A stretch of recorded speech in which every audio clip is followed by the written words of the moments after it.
Hello students, मैं प्रणय वर्मा स्वागत करता हूं आपका मैग्नेट ब्रेन्स हिंदी में। तो चलिए, आज का जो वीडियो है वो आप लोगों के बिल्कुल नया है, क्योंकि आज हम स्टार्ट करें हमारी कक्षा 7वीं की एनसीईआरटी बुक से हमारा अध्याय 4, जिसका नाम है सरल समीकरण। जी हाँ, हमने इसका एक इंट्रोडक्शन भी बना लिया है, वो भी आप जरूर देखिएगा।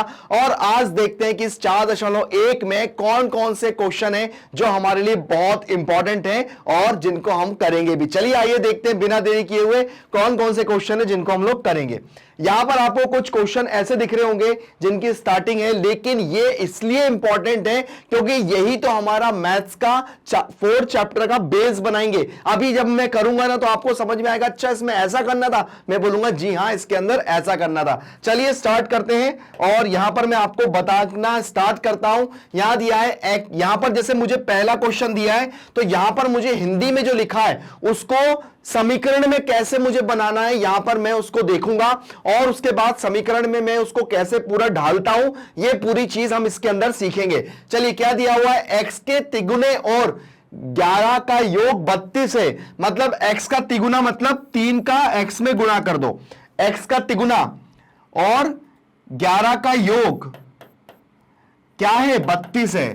पहली इक्वेशन मेरी ये बन गई, आया समझ में। चलिए दूसरा, यदि किसी संख्या के 6 गुणे में से आप 5 घटाएं, किसी संख्या, कोई संख्या को ले लो x, उसके 6 गुणे में से, है ना, क्या घटाएं, 5, तो 7 प्राप्त होता है। यह सेकंड हो गया, आया समझ में। तीसरा क्या दिया हुआ है, m का 1/4 7 से 3 अधिक है।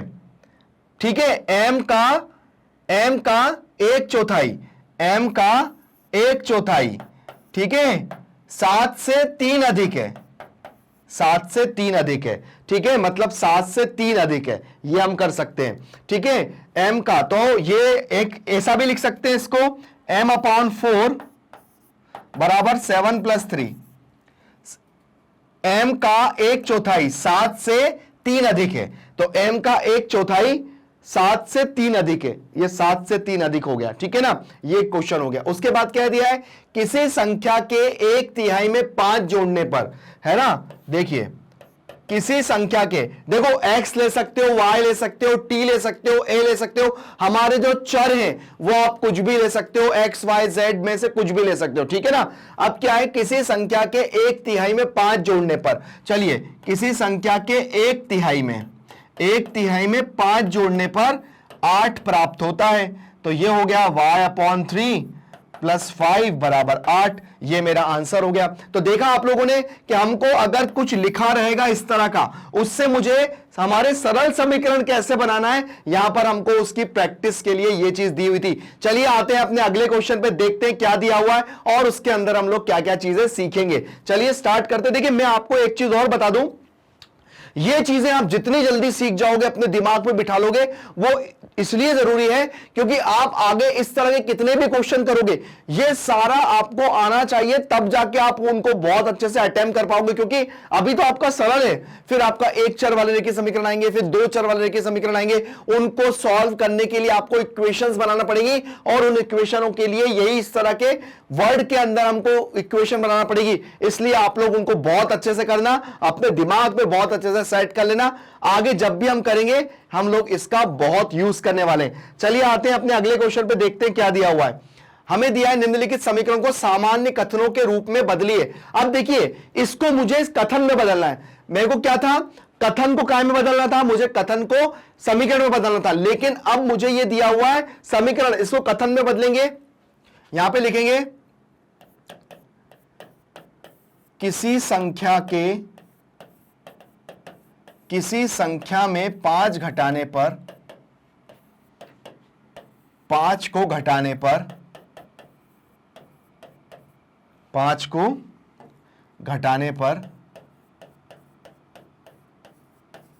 9 प्राप्त होता है।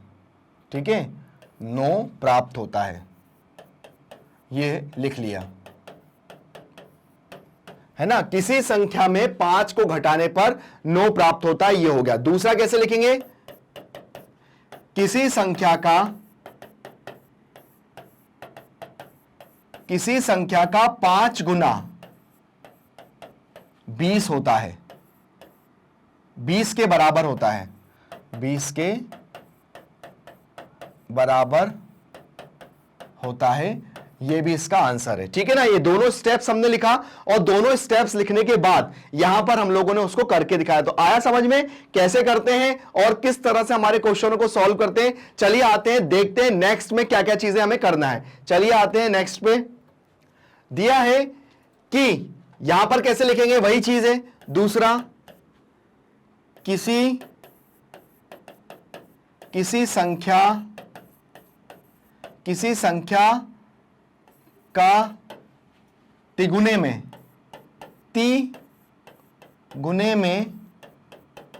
7 जोड़ने पर 1 प्राप्त होता है, 1 प्राप्त होता है। ठीक है ना। चौथा क्या दिया हुआ है, चौथा दिया है किसी संख्या का है ना, या इसका लिख सकते हैं, देखिए m/5 है तो एक m/5 को क्या लिख सकते हैं, किसी संख्या का है ना m 1/5 गुना है ना, एक किसी संख्या ऐसा लिख लेते हैं, किसी संख्या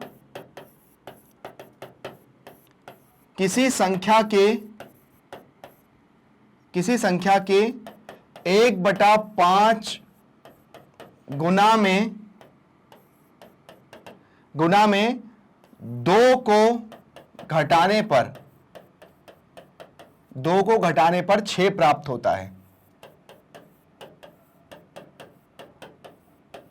ठीक है, किसी संख्या के 1/5 गुना में है ना 2 को घटाने पर क्या प्राप्त होता है, 2 को घटाने पर 6 प्राप्त होता है, 2 को घटाने पर 6 प्राप्त होता है। यह बिल्कुल ठीक लिखा है, आप इसी का अनुसरण करके भी लिख सकते हैं। चलिए आते हैं नेक्स्ट क्वेश्चन पे, देखते हैं नेक्स्ट क्वेश्चन क्या दिया हुआ है। बड़ा ही इंटरेस्टिंग है, बस एक बार करते जाओ, मजा आएगा करने में। अगला क्या दिया हुआ है, देखिए अब ये जो क्वेश्चन है, इस क्वेश्चन को बहुत अच्छे से समझना, क्योंकि यही क्वेश्चन है जो बहुत आता है और उसके बाद इसकी इक्वेशन बनाना सबसे ज्यादा जरूरी होता है। तो चलिए देखते हैं, राजू की आयु के तिगुनी से 5 वर्ष अधिक है। तो राजू के पिता की आयु 44 वर्ष है, तो राजू की आयु ज्ञात करने के लिए एक समीकरण बनाइए। तो हम क्या करेंगे, एक काम कर लेते हैं, है ना, माना राजू की आयु, हल लिख लेते हैं, माना राजू की आयु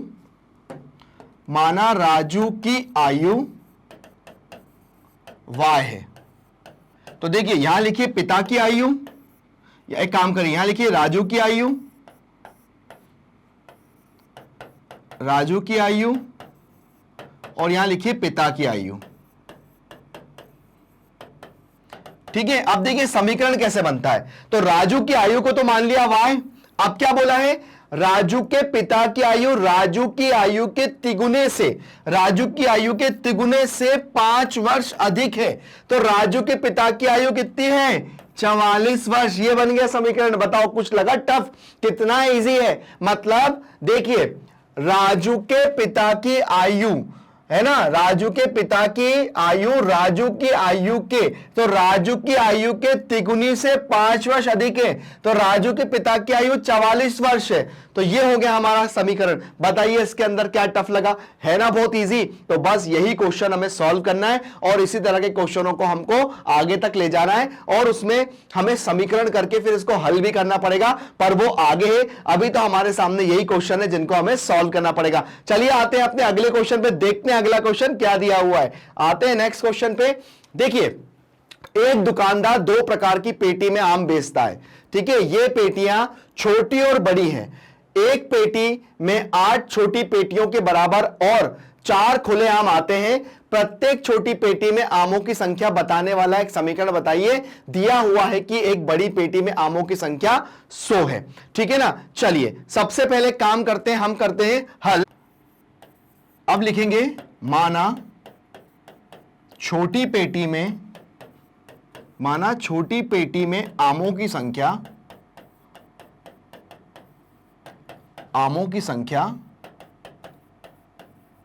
m है है ना, माना छोटी पेटी में आमों की संख्या m है। ठीक है, अब देखो क्वेश्चन को ध्यान से पढ़ना। क्वेश्चन यहां से, एक बड़ी पेटी में 8 छोटी पेटियां, है ना, तो एक बड़ी पेटी में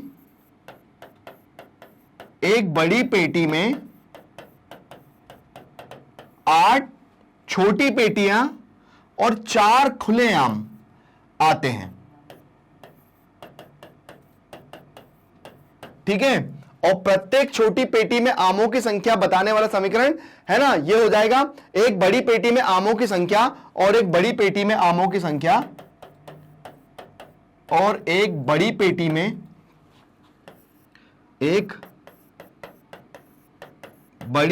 में आमों की संख्या 100 है। ठीक है, तो समीकरण क्या बन जाएगा, 8m + 4 = 100। तो मतलब क्या बताना है मुझे कि छोटी पेटी में आमों की संख्या बताने वाला समीकरण, तो यहां पे ये है m क्या बता रहा है, छोटी पेटी में आमों की संख्या।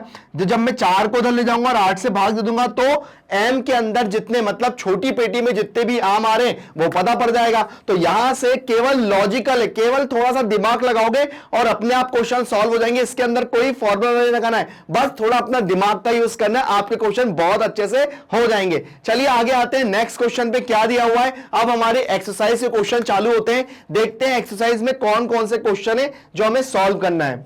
यहां पर हमें दिया है, अब मुझे यह बताना है कि अगर x की जगह पर मैं रखता हूं तो यहां पे समीकरण है, ये चर का मान है, बताइए कि समीकरण संतुष्ट होता है कि नहीं। मतलब इसका कहने का मतलब यह है कि अगर मैं x की वैल्यू यहां 0 रखता हूं और यहां पे आ रहा है बराबर, क्या यहां पे 0 आ रहा है, तो अगर मैं यहां पर x की वैल्यू 0 रखता हूं तो क्या ये इसके बराबर आ रहा है, अगर आ रहा है तो है, नहीं आ रहा है तो नहीं है। तो चलिए पहला सॉल्व करते हैं, हम ये सॉल्व करके देखना पड़ेगा। पहला सॉल्व करते हैं कि x + 3 = 0 और x का मान कितना दिया है, 0। तो अगर मैं यहां पे 0 रखता हूं तो 0 + 3 = 0, तो यहां पे 3 आ रहा है और यहां पे 0 आ रहा है, तो क्या है, संतुष्ट नहीं होता है, तो हम क्या लिखेंगे, नहीं। ठीक है ना, पहले पे नहीं आया। दूसरा करते हैं, दूसरे में क्या दिया हुआ है, दूसरे में दिया है x + 3 = 0। ठीक है, दूसरा भी दिया है सेम, x + 3 = 0। अब यहां पर भी x की वैल्यू 0 रखता हूं। ठीक है, यहां पर भी x की वैल्यू 0 रखता हूं, तो 0 + 3 = 0, तो यहां पर भी क्या हो जाएगा, 3 = 0, तो ये भी क्या हुआ, नहीं। ठीक है, तीसरा दिया है x + 3 = 0, x + 3 = 0, और यहां पे x की वैल्यू रखना है मुझे क्या, -3, तो यहां पे रखूंगा -3। ठीक है, x की वैल्यू रखी -3 और यहां पे +3, तो प्लस से माइनस कैंसिल हो गया, तो 0 = 0, तो हां ये संतुष्ट करता है, तो यहां क्या आ जाएगा, हां। ठीक है, अब जैसे यहां लिखा हुआ है, यहां क्या है, यहां पर मुझे एक दिया हुआ है, नेक्स्ट क्वेश्चन में देखते हैं। यहां दिया है नेक्स्ट क्वेश्चन में x - 7 = 1। यहां पे x की वैल्यू क्या दी है मुझे, 7, तो x की वैल्यू अगर मैं 7 रखता हूं तो 7 - 7 = 1, तो यहां तो 0 हो जाएगा, तो यहां क्या आ जाएगा, नहीं। ठीक है ना, अब अगला ये रख के देखते हैं, फिफ्थ वाला क्या दिया है भाई, फिफ्थ वाले में x - 7 = 1 और x की वैल्यू कितनी दी है, 8, है ना। चलिए रख के देखते हैं, तो चलिए x की वैल्यू रखते हैं, 8 - 7 = 1, तो यह आ गया 1 = 1, तो हम कहेंगे जी हां बिल्कुल ही संतुष्ट करता है, यहां आ गया हां। अगला है x की वैल्यू, यहां पर क्या है, 0, और यहां पे दिया है फिफ्थ में। फिफ्थ क्वेश्चन पे आते हैं, चलिए फिफ्थ क्वेश्चन में रख के देखते हैं भाई। यहां दिया है 5x = 25 और x की वैल्यू दी है 0, तो यहां पे लिखेंगे 0 = 25, क्योंकि 5 में अगर 0 का गुणा करूंगा तो 0 ही आएगा। पर यहां पर क्या आ गया, यहां पे क्या दिया हुआ है, 25, चूंकि 25 नहीं आ रहा है तो हमारा आंसर क्या आ गया, नहीं। आ गया समझ में। तो यहां पर इतने हमारे फॉर्मूले, मतलब हमने पूरा सॉल्व करके दिखा, मैंने आपको करके भी दिखाया कौन कौन से समीकरण को संतुष्ट कर रहा है, कौन कौन से समीकरण को संतुष्ट नहीं कर रहा है, ये सारा आपके सामने। चलिए आते हैं अपने अगले क्वेश्चन पे, देखते हैं क्या दिया हुआ है नेक्स्ट क्वेश्चन में। चलिए देखते हैं, इसी का ही पार्ट है। अब यहां दिया है 5x, मतलब 7th वाला क्वेश्चन दिया है, 5x इजिकल्स टू 25, मतलब 5x बराबर में 25। x का मान क्या दिया है 5, x का मान दिया है 5, तो यहां पे लिखेंगे 5 गुणा 5 बराबर 25, तो ये हो जाएगा 25 बराबर 25। तो जी हां, ये संतुष्ट करता है। ठीक है, अगला क्या दिया है 5x 7वां 8वां है ये, 5x बराबर 25, तो यहां पर x का मान क्या है -5 गुणा 5 बराबर 25, तो यहां पे -25 और यहां पे 25 आ रहा है। तो यहां पे क्या चाहिए था भाई 25 ही चाहिए था, x का मान -5 दिया था लेकिन यहां पे माइनस का 25 आ रहा है, लेकिन यहां पे 25 है, तो यहां क्या हो जाएगा नहीं। ठीक है, अगला है जो है हमारा 9th वाला क्वेश्चन, वो दिया है m/3 बराबर 2। अगर मैं 3 को उधर ले जाता हूं तो m बराबर हो जाएगा 3 गुणा 2, तो m का मान हो जाएगा 6। ठीक है, 6 हो जाएगा। अब यहां पर m की वैल्यू -6 दी हुई है, m की वैल्यू क्या दी हुई है -6, जो कि संतुष्ट नहीं होती है, तो क्या हो जाएगा नहीं। ठीक है, अब देखिए यहां पर m की वैल्यू 0 रखेंगे, m की वैल्यू 0 रखेंगे तो भाई ये तो 0 ही आ जाएगा। देखिए अगर मैं यहां पे 0 रख दूंगा तो ये 0 बराबर 2 आ जाएगा, 0 बराबर 2 आ जाएगा, तो क्या है संतुष्ट नहीं है, तो ये भी क्या हो जाएगा नहीं हो जाएगा। भाई सीधी सी बात है, समझिए, अगर मैं यहां पर इसकी जगह 0 रख दूंगा तो यहां 0 हो जाएगा, यहां पे 2 था तो संतुष्ट नहीं कर रहा है ना, तो वो नहीं आ जाएगा इसलिए। ठीक है ना, अगला है m बराबर 6। चलिए यहां पे रखते हैं कौन सा क्वेश्चन, अब हम करते हैं हमारा 10th question, 11th question. 11th में क्या दिया हुआ है आइए देखते हैं। 11th क्वेश्चन में दिया है m बराबर 3, m बराबर 3, m/3 बराबर 2। तो आप एक काम करिए, m बराबर हो जाएगा 3 गुणा 2, तो m बराबर हो जाएगा 6, तो m का मान क्या दिया था 6, तो 6 बराबर 6। जी बिल्कुल संतुष्ट कर रहा है, दोनों पक्ष बराबर आ रहे हैं, हमारा LHS बराबर RHS, ये दोनों बराबर आ रहे हैं हमारे, मतलब बाया पक्ष बराबर दाया पक्ष या दाया पक्ष बराबर बाया पक्ष, दोनों आना चाहिए, तभी यहां पर हमारे समीकरण को संतुष्ट करेगा, नहीं तो नहीं करेगा। ठीक है ना, तो ये हो गया हमारे पूरे क्वेश्चन। आगे देखते हैं कौन से क्वेश्चन है जो हमारा अभी इंतजार कर रहे हैं सॉल्व होने का। तो बने रहिए, बड़ा इंटरेस्टिंग चैप्टर है, बड़ा ही प्यारा चैप्टर है, बस आप करते जाइए और यहां पर बहुत सारी चीजें जो आपको सीखने को भी मिलेगी। चलिए आते हैं नेक्स्ट क्वेश्चन पे, देखते हैं क्या दिया हुआ है। अब यहां पर हमें क्वेश्चन दिया हुआ है, जांच कीजिए कि कोष्ठक में दिए हुए मान दिए गए संगत समीकरणों के हल है या नहीं। अब यहां पर मुझे पहला क्वेश्चन दिया है n + 5 बराबर 19, यहां पे दिया था n बराबर 1। ठीक है, तो अगर ये जो दिया हुआ है, अगर मैं इसको यहां रखूंगा तो क्या ये इसके बराबर होगा, अगर होगा तो है, नहीं होगा तो नहीं है। चलिए तो यहां पर रखता हूं मैं n की वैल्यू 1, तो 1 + 5 बराबर 19, तो ये कितना आ गया 6 बराबर 19। तो भाई ये क्या कर रहा है नहीं कर रहा है, यहां पे क्या आ जाएगा नहीं, पहला नहीं हो गया। ठीक है, दूसरे पे आते हैं, 7n + 5 बराबर 19, तो यहां पे n बराबर क्या हो जाएगा -2, तो चलिए यहां पर आ जाएगा 7 × -2 + 5 बराबर 19। ठीक है, यहां पे n की वैल्यू क्या रखना थी -2। ठीक है, अब क्या हो जाएगा यहां पर -14 + 5 बराबर 19। ठीक है, अब देखिए यहां पर 5 था, यहां पे n की जगह मैंने -2 रखा, तो 7 दूनी 14, प्लस माइनस माइनस हो गया, 14 में से 5 को घटाऊंगा तो यहां पे -9 आएगा। ठीक है, यहां पे क्या आ जाएगा -9 आएगा, लेकिन यहां पे +19 है, तो क्या हो जाएगा ये भी नहीं हो जाएगा। ठीक है, ये भी नहीं हो गया। चलिए आते हैं तीसरे वाले पे, क्या दिया हुआ है 7n + 5 बराबर 19। चलिए यहां पर n की वैल्यू क्या रखना है 2 रखना है, तो चलिए ये कितना हो जाएगा 7 × 2 + 5 बराबर 19, तो 7 दूनी 14 + 5 बराबर 19, तो 14 और 5 19 बराबर 19। जी हां ये कर रहा है, इसको करेंगे हां, ये हो गया। आया समझ में, कॉन्सेप्ट समझ में आ रहा है कि यहां जो वैल्यू दी हुई है, मतलब यहां पे जो n का मान दिया हुआ है, अगर मैं उसको यहां रखता हूं और दोनों को या प्लस करता हूं माइनस करता हूं तो या बराबर के पास जो भी संख्या दी है वो उसके बराबर आना चाहिए, तब जाके हम लोग कहेंगे कि हाँ ये समीकरण संगत का है, और नहीं है तो नहीं है। तो यहां पर हमने सारे बताए, ये नहीं है, ये नहीं है, ये है। चलिए आगे आते हैं, देखते हैं और कौन कौन से क्वेश्चन है जो हमें करना है। नेक्स्ट क्वेश्चन पे जाते हैं। अब देखिए यहां पर हमें दिया है 4p माइनस 3 बराबर 13, p का मान दिया यहां पे 1, ठीक है। तो चलिए रख देते हैं 4 गुणा 1 माइनस 3 बराबर 13, तो ये हो जाएगा 4 माइनस 3 बराबर 13, 4 में से 3 जाएंगे तो ये हो जाएगा 13, जो कि नहीं है। ये क्या हो जाएगा, नहीं है। आया समझ में। पांचवा करते हैं। पांचवे में दिया है, पांचवा करते हैं। पांचवे में दिया है 4p माइनस 3 बराबर 13, और यहां पे p का वैल्यू दिए, p की वैल्यू दिए -4। चलिए तो ये हो जाएगा 4 माइनस 4 माइनस 3 बराबर 13, ठीक है। तो ये हो जाएगा 4 चौको 16 माइनस 13 बराबर 13, ठीक है।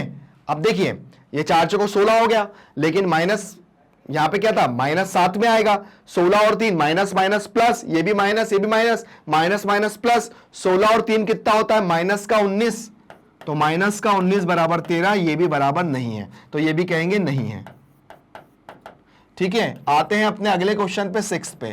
क्या दिया हुआ है, 4p माइनस 13 माइनस 3 बराबर 13। अब p की जगह रखता हूं 0, अब p की जगह 0 रख देता हूं तो ये क्या हो जाएगा, 4 इंटू 0 माइनस 3 बराबर 13, तो ये तो पूरा ही 0 हो गया, तो -3 बराबर 13,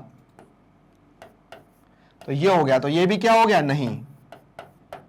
दोनों पक्ष बराबर नहीं आ रहे तो नहीं, दोनों पक्ष बराबर आ रहे हैं तो हां, और दोनों पक्ष बराबर नहीं आ रहे तो नहीं। चलिए आगे नेक्स्ट क्वेश्चन पे जाते हैं। क्या दिया हुआ है, यहां पर भी हमें करना है प्रयत्न और भूल विधि से निम्नलिखित समीकरण को हल कीजिए। अब ये प्रयत्न और भूल विधि क्या है, यहां पर मुझे क्या करना है, यहां पर मुझे सबसे पहले जो समीकरण दिया है उसको सॉल्व करना है, और वापस से मुझे जो मान आएगा उसको मैं वापस से रख के देखूंगा क्या ये मेरा समीकरण सही हो रहा है, मतलब मुझे समीकरण को समतुल्य करना है, मतलब बराबर करना है। कैसे होगा, चलिए यहां पर दिया है 5p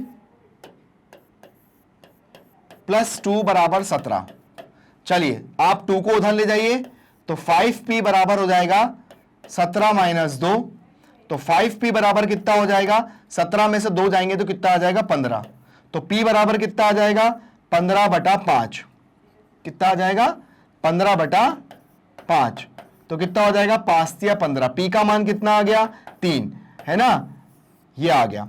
अब देखिए क्या किया, सबसे पहले प्लस 2 उधर गया, 17 माइनस 2 हो गया, 17 में से 2 गया 15, p के पास ये 5 गुणा में था, बराबर के उधर जाके भाग में हो गया, p का मान 3 आ गया। अब p का मान मैं दोबारा से यहां रखता हूं, क्या दोनों समीकरण बराबर है, तो चलिए रखते हैं।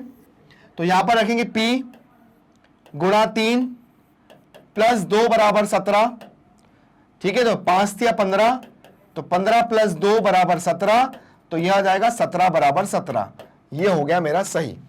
आया समझ में। यहां पर हमें जो आंसर आएगा p का वापस से हमको यहां रखना है, तो देखना है कि वो वापस से वो दोनों बराबर आते हैं कि नहीं आते हैं, ये हमें दिया था। चलिए सेकंड वाले क्वेश्चन को कैसे करना है वो देखिए। सेकंड वाले क्वेश्चन में दिया था 3m माइनस 14 बराबर 4, ये दिया था। अब एक काम करिए, ये जो 3m है इसको यही लिखिए, माइनस का 14 है, बराबर के उस साइड जाके प्लस का 14 हो जाएगा, ठीक है। तो 3m बराबर कितना हो जाएगा, 14 और 4 18, तो m बराबर कितना हो जाएगा, 18, और चूंकि ये इसके पास गुणा में है उधर जाके भाग में हो जाएगा, तो 3 छंग 18, m का मान कितना आ गया, 6 आ गया। अब m का मान वापस से यहां रखिए, ठीक है। तो 3 गुणा 6 माइनस 14 बराबर 4, तो 6 थी 18 माइनस 14 बराबर 4, 18 में से 4 गया तो 4 बराबर 4, ये हो गया। इसको कहते हैं प्रयत्न और भूल विधि। मतलब यहां पर हमको पहले तो इसको सॉल्व करना है, जो मान आएगा वापस से उसको यहां पे रख के देखना है कि दोनों पक्ष बराबर आ रहे हैं कि नहीं आ रहे। तो दोनों क्वेश्चन हमारे हैं, दोनों क्वेश्चन में हमारे दोनों पक्ष बराबर आ गए, तो समझ लीजिए कि हम बिल्कुल ठीक हैं। चलिए आगे आते हैं नेक्स्ट क्वेश्चन पे, देखते हैं क्या दिया हुआ है। देखिए अब यहां पर दिखाए निम्नलिखित कथनों के लिए समीकरण बनाइए। अब वही बात जो हमने अभी उदाहरण में किया था, संख्याओं x और 4 का योग, संख्याओं x और 4 का योग 9 है, पहला समीकरण ये। दूसरा, y में से 2 घटाने पर 8 प्राप्त होता है, y में से 2 घटाने पर 8 प्राप्त होता है, ठीक है ना। नेक्स्ट, a का 10 गुना, मतलब a का 10 गुना 70 है, गुना में गुणा करते हैं, ठीक है ना, गुणा में गुणा करते हैं। अगला है, b को 5 से भाग देने पर 6 प्राप्त होता है, b को 5 से भाग देने पर, मतलब b को 5 से भाग देंगे तो भाग देने पर, b को 5 से भाग देने पर क्या प्राप्त होता है, 6 प्राप्त होता है। या आप इसको ऐसा भी लिख सकते हो, ऐसा भी लिख सकते हो कि b को 5 से भाग देने पर 6 प्राप्त होता है, ये भी लिख सकते हो, ठीक है ना। अगला है t का 3/4, t का 3/4 15 है, जिसको आप लिख सकते हो 3t/4 बराबर 15। तो देखा कितना इजी है, बस पढ़ना है और जो कथन लिखे हैं उसको काय में डालना है, इक्वेशन में। तो बहुत इजी है और बहुत मजा भी आएगा ये चैप्टर सॉल्व करने में, तो बने रहिए, कहीं मत जाइए। और भी क्वेश्चन है जिनको अभी भी सॉल्व करना है। चलिए आते हैं नेक्स्ट क्वेश्चन पे, देखते हैं क्या दिया हुआ है। m का 7 गुना और 7 का योगफल 77 है। देखिए m का 7 गुना, ठीक है, 7 का योगफल कितना है, 77 देता है, ये रहा, m का 7 गुना प्लस 7 का योगफल 77 देता है। दूसरा, एक संख्या x की चौथाई ऋण, एक संख्या x की चौथाई ऋण 4 आपको ऋण 4, देखो एक संख्या की चौथाई ऋण, चौथाई ऋण मतलब चौथाई ऋण 4, चौथाई ऋण 4 आपको 4 देता है। तो ये क्या हो जाएगा, x का चौथाई ऋण 4 आपको 4 देता है, x का चौथाई ऋण 4 आपको 4 देता है, ये आपका आंसर हो गया, ठीक है ना। यदि आप y से गुणे, यदि आप y के 6 गुने में से 6 घटाएं तो, यदि आप y के 6 गुने में से 6 घटाएं तो 60 प्राप्त होता है। यदि आप y के 6 गुने में से 6 घटाएं तो 60 प्राप्त होता है। अगला क्या दिया है, यदि आप z के 1/3 में, यदि आप z के 1/3 में 3 जोड़ें तो 30 प्राप्त होता है। तो यहां पर इसको आप ऐसे भी लिख सकते हो बिना किसी दिक्कत के। तो एक बार आप इसको अच्छे से देख लीजिए, आगे बढ़ते हैं, देखते हैं और कौन से क्वेश्चन है जिन्हें सॉल्व करना है। तो 7m 7 गुने और 7 का जो योगफल है वो कितना है, 77 है, ठीक है ना। तो ये हमारा क्वेश्चन हो गया। नेक्स्ट क्या है, एक संख्या x की चौथाई ऋण 4 को 4 देता है। देखो x का 1/4 ऋण 4 को 4 देता है, तो इसको ऐसा भी लिख सकते हैं या इसको ऐसा भी लिख लो कि x/4 माइनस 4/4, ये 4 देता है, ये भी है, ठीक है ना। उसके बाद क्या है, देखिए एक संख्या x की चौथाई ऋण 4 आपको 4 देता है, ये हो गया। अगला क्या है, यदि आप y के 6 गुने में से, y के 6 गुने में से 6 घटाएं, 6 घटाएं तो आपको कितना मिलता है, 60 मिलता है ना, कितना इजी। अगला क्या है, यदि आप z के 1/3 में 3 जोड़ते हैं तो z के 1/3 में, z के 1/3 में 3 जोड़ते हैं तो आपको 30 प्राप्त होता है। तो यहां पर ये जितने भी कथन को लेकर से हम लोग इक्वेशन बना रहे हैं, तो इसको आप लोग ठीक से पढ़िए। आप इसके बहुत सारे कथन को देखकर आप इस तरह की इक्वेशन बना सकते हैं जैसा कि हमने ये बनाई है। चलिए आगे आते हैं अपने अगले क्वेश्चन पे, देखते हैं क्या दिया हुआ है। नेक्स्ट क्वेश्चन अब यहां पर दिया है कि P निम्नलिखित समीकरणों को सामान्य कथन के रूप में लिखिए। अब इनको जो दिया है इनको सामान्य कथन में लिखना है। पहला क्या है, p + 4 = 15। तो p + 4 = 15 को मैं क्या लिख सकता हूं, किसी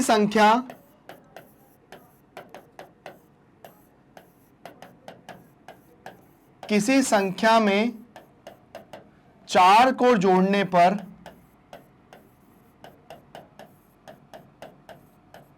4 को जोड़ने पर 15 प्राप्त होता है, 15 प्राप्त होता है। ठीक है। दूसरा,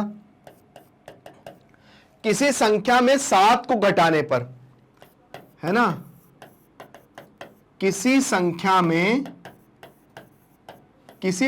में 7 को घटाने पर, 7 को घटाने पर 3 प्राप्त होता है, 3 प्राप्त होता है। तो यहां पर देखिए जो यहां पर लिखा हुआ है, जो यहां लिखा हुआ है, केवल हमको वही चीज वही चीज लिखना है, इसके अलावा कुछ नहीं है। तो है ना कितना इजी। चलिए तीसरे नंबर पे क्या दिया हुआ है, ध्यान देना।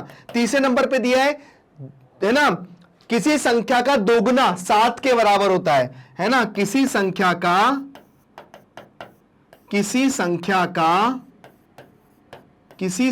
का दुगुना, है ना, 7 के बराबर होता है, 7 के बराबर होता है। चलिए फिफ्थ वाला है, वो फोर्थ वाला है, किसी संख्या का 1/5 3 के बराबर होता है, ऐसा लिखो। किसी संख्या का 1/5 गुना, ऐसा लिख लो, किसी संख्या का 1/5 गुना 3 के बराबर होता है, 3 के बराबर होता है। तो ये बहुत ही इजी है, केवल हमें अपने वर्डों में लिखना है। आपके कोई भी वर्ड चल सकते हैं, बट आपका गुना प्लस माइनस ये थोड़ा सा ठीक लिखना, बाकी सब सही कहलाएगा। चलिए आते हैं अपने अगले क्वेश्चन पे, देखते क्या दिया हुआ है। नेक्स्ट क्वेश्चन यहां पर दिया है चौथा, तो किसी संख्या का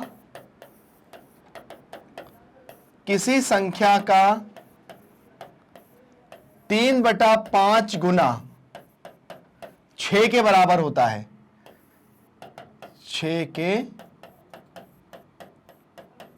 बराबर होता है। अगला छठा वाला, किसी संख्या का 3 गुना, किसी संख्या का 3 गुना, किसी संख्या का 3 गुना 3 गुना किसी संख्या का, ऐसा लिख लो इसको, किसी संख्या के तिगुने में, किसी संख्या के तिगुने में, किसी संख्या के तिगुने में 4 जोड़ने पर, 4 जोड़ने पर 25 प्राप्त होता है, 25 प्राप्त होता है। ठीक है ना कितना इजी लैंग्वेज। हमारा जो 7 क्वेश्चन है वो दिया है, किसी संख्या के 4 गुने में 2 को घटाने पर 18 प्राप्त होता है। किसी संख्या के है ना, किसी संख्या के 4 गुने में 2 को घटाने पर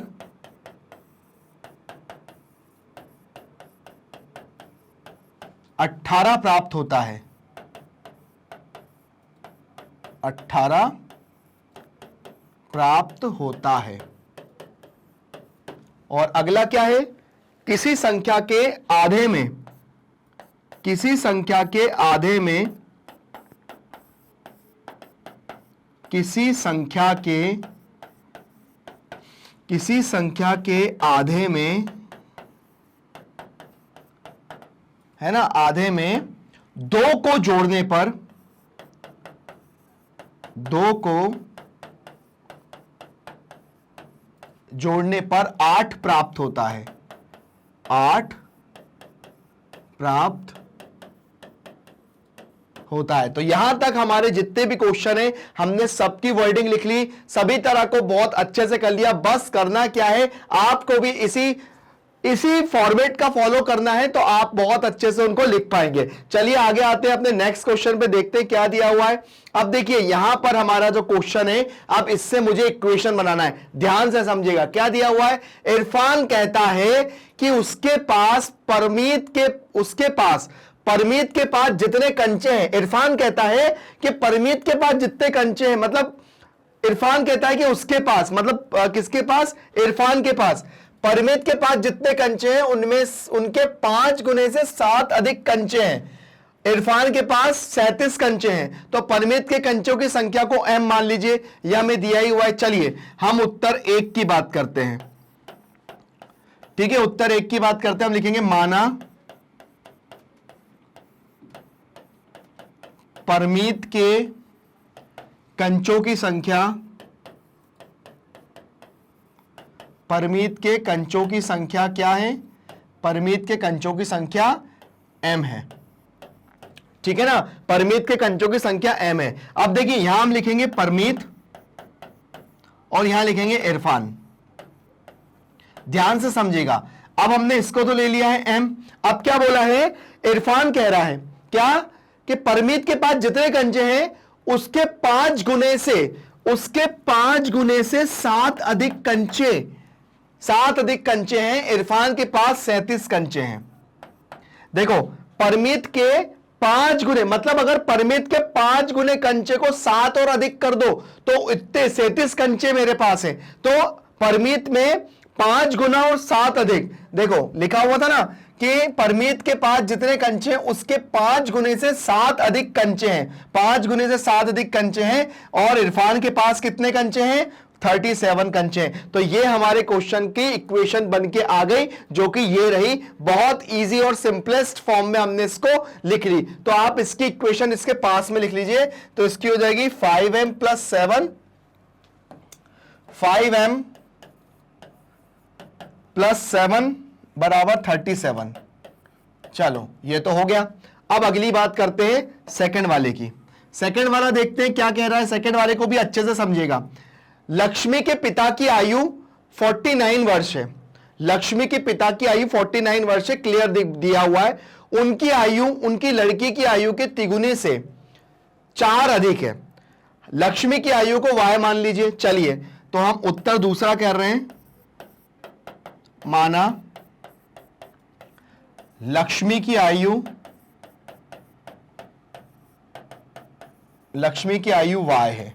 अब देखिए यहां लिखिए लक्ष्मी की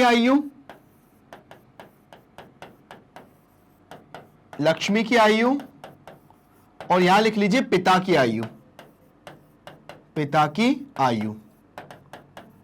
अब यहां पर क्या दिया है? पिताजी की आयु हमें ऑलरेडी दी है 49, यहां लिख लीजिए 49। अब क्या बोला है कि उनकी आयु उनकी लड़की की आयु, ये हो गया y। अब देखिए y तो हो गया लड़की की आयु, उनकी आयु लड़की की आयु की तिगुनी, लड़की की आयु की तिगुनी और तिगुनी गुने से 4 वर्ष अधिक है। तो पिताजी की आयु 49 दी हुई थी, तो देखा, मतलब समझना, क्वेश्चन को हमने ये y लड़की की आयु मानी थी, मतलब लड़की की आयु की तिगुनी और 4 वर्ष अधिक उनके पिताजी की आयु। तो इस तरह से हमारे जितने भी क्वेश्चन हैं उनको ठीक से समझोगे और आप लोग उनकी इक्वेशन भी बहुत अच्छे से बना पाओगे, और ये सारे हमारे सरल समीकरण ही बन रहे हैं। चलिए आते हैं अपने अगले क्वेश्चन पे, देखते हैं क्या दिया हुआ है। देखिए अब यहां पर भी हमें क्वेश्चन दिया है, इसको भी समझना है। अध्यापिका बताती है कि उनकी कक्षा में एक विद्यार्थी द्वारा प्राप्त किए गए अधिकतम अंक प्राप्त किए न्यूनतम अंक का दुगना घन 7 है ना, दुगना घन 7 है। प्राप्त किए गए अधिकतम अंक 87 है, न्यूनतम प्राप्त किए गए अंकों को 1 ले लीजिए, ठीक है ना। अब देखिए यहां पर क्या करेंगे, सबसे पहले हमें यहां पर ऑलरेडी दे गया है, उत्तर तीसरा कर रहे हैं हम यहां पर। उत्तर तीसरा हमको यहां पे लिखा है प्राप्त किए गए न्यूनतम अंक क्या है? L है। माना प्राप्त किए गए न्यूनतम अंक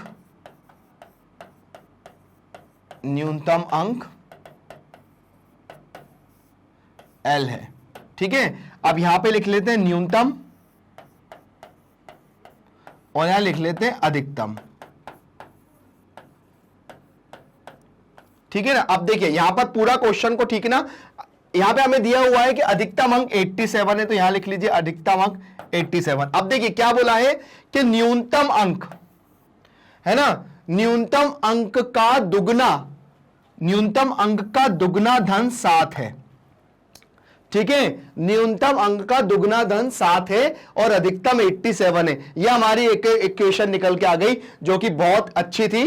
क्या दिया हुआ था, अध्यापिका बताती है कि उनकी कक्षा में एक विद्यार्थी द्वारा प्राप्त किए गए अधिकतम अंक प्राप्त किए न्यूनतम अंक का दुगना धन 7 है। तो यहां दिया हुआ है न्यूनतम का दुगना धन 7 है और अधिकतम अंक 87 है। तो यहां पर हम जो भी L की वैल्यू निकालेंगे, जो भी L का मान निकालेंगे वो क्या होगा, न्यूनतम अंक के लिए निकलेगा। तो इसकी जो इक्वेशन हमारे सामने निकल के आई है वो क्या आई है, वो आई है कितनी, 2L प्लस 7 बराबर 87। चलिए ये तो हो गया हमारा कौन सा क्वेश्चन, हमारा हो गया थर्ड क्वेश्चन। अब आते हैं हम अपने फोर्थ क्वेश्चन की तरफ, जो कि हमारा इस प्रश्नावली का अंतिम प्रश्न है। चलिए फोर्थ का उत्तर करते हैं। अब हम इसको पढ़ते हैं। एक समद्विबाहु त्रिभुज में शीर्ष कोण प्रत्येक आधार कोण का दुगना है। शीर्ष कोण प्रत्येक आधार कोण का दुगना है, ठीक है ना। मान लीजिए प्रत्येक आधार कोण 20 डिग्री के हैं। यदि याद रखिए कि त्रिभुज के तीनों कोणों को 180 होता है। देखिए ये मान के चलिए ये आपका कौन सा है, समद्विबाहु। समद्विबाहु का मतलब होता है समान दो भुजाओं वाला, मतलब ये भुजाएं और ये भुजाएं बराबर हैं। और त्रिभुज के रूल से अगर ये दोनों भुजाएं बराबर होती हैं तो ये दोनों कोण भी क्या होते हैं, बराबर होते हैं। ठीक है ना। अब हमको क्या दिया है, शीर्ष कोण। शीर्ष कोण ये होता है, ठीक है। अब क्या बोला है कि यहां पर आधार कोण को हमने ले लिया कितना, आधार कोण को मान लीजिए आधार कोण क्या हो गया आपका, आधार कोण 20 डिग्री है, ठीक है ना। आधार कोण हमने लिख लिया, माना आधार कोण 20 डिग्री है, ठीक है। ये डिग्री लगा दी मैंने 20 डिग्री, ठीक है। अब देखिए एक समद्विबाहु त्रिभुज में शीर्ष कोण प्रत्येक आधार कोण का दुगना है, मतलब शीर्ष कोण क्या है, दुगना है ना। शीर्ष कोण क्या हो गया, दुगना हो गया। अब यहां पर हमें क्या बताना है, यहां पर यह बताना है कि भाई शीर्ष कोण क्या हो गया, ये भी तो कोण है तो ये भी दुगना हो जाएगा, ठीक है। ये भी दुगना हो जाएगा। तो देखिए क्या हो जाएगा, त्रिभुज के तीनों कोण का है और ये कितना हो जाएगा, ये भी आपका b है और ये भी आपका b है ना। अब त्रिभुज के तीनों कोणों का योग हम जानते हैं क्या होता है कि त्रिभुज के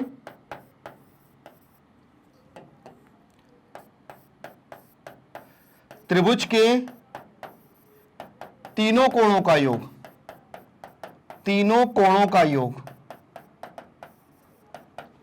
योग 180 होता है, ठीक है। तो ये हमारा शीर्ष कोण है और ये दोनों आधार कोण है, ये दोनों आधार कोण हैं। तो ये कितना हो गया 180, तो 2 और 1 3 और 1 4, तो कितना हो जाएगा 4b = 180। तो ये हमारी इक्वेशन बन के आ गई है, ठीक है ना। तो ये इसकी इक्वेशन क्या हो गई, इसकी इक्वेशन हो गई हमारी 4b = 180 डिग्री। चलिए अब इसको सॉल्व करना आएगा, तो जब हम इसको सॉल्व करेंगे तब पूछा जाएगा। तो यह हमारी जो प्रश्नावली है यह हमारी 4.1 खत्म होती है और ये बहुत ही अच्छी एक्सरसाइज है। बस आप प्रैक्टिस करिए, इसको अच्छे से देखिए और उसके बाद बहुत जल्दी हम आपके लिए 4.2 भी लेकर आएंगे। तो बने रहिए हमारे साथ। बने कहां रहना है आपको, आप लोगों को बने रहना है बैकडेट ब्रेन्स हिंदी के साथ, जो देता है 7 से लेकर 12 तक का एजुकेशन, वो भी बिल्कुल फ्री में। आपके जितने भी छोटे बड़े भाई बहन हो, आपके फ्रेंड्स हो, आप उनको हमारे चैनल के बारे में बताइए, हमारे चैनल को लाइक और सब्सक्राइब करिए। Thank you.